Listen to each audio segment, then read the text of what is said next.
নমস্কার, আমি শ্রী শিবব্রত ভারতী। তো সাপোজ আপনার জন্মকুণ্ডলীর মধ্যে বর্তমানে মঙ্গলের টাইম চলছে, কিংবা নিউমোরোলজিতে দশা অন্তর্দশা প্রত্যন্তদশা মঙ্গলের টাইম চলছে।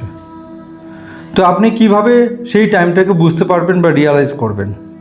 প্রথমেই যেটা দেখা যাবে যে মঙ্গলের কারণবশত আপনি প্রচণ্ড রিজিড হয়ে যাচ্ছেন, মাথাটা হুট করে গরম হয়ে যাচ্ছে, কথা নেই বার্তা নেই, কোনো না কোনো কারণবশত আপনি অন্যকে ভুলভাল রেসপন্স করছেন, বা হঠাৎ করে দেখা যেতে পারে আপনার ব্লাড রিলেটেড কিছু ইস্যু চলে আসলো, হঠাৎ করে আঙুল কেটে গেল, কিংবা কোনো অ্যাক্সিডেন্ট হয়ে গেল, কিংবা বাড়িতে জায়গা জমি সম্পত্তি নিয়ে কোনো সমস্যা তৈরি হয়ে গেল, কিংবা আপনি আগুনের সামনে কোনো ফাড়ার মতো হয়ে গেল, মানে অ্যাক্সিডেন্ট হয়ে গেল আগুন নিয়ে, কিংবা ইলেকট্রিক শক খেয়ে গেলেন, তখন কিন্তু বুঝতে হবে।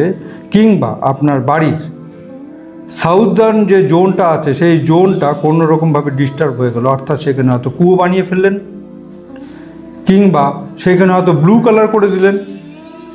তো এই কারণবশত এইরকমভাবে আপনাকে বুঝতে হবে যে আপনার জন্মকুণ্ডলীর মধ্যে মঙ্গলের নেগেটিভ টাইম চলছে। নমস্কার।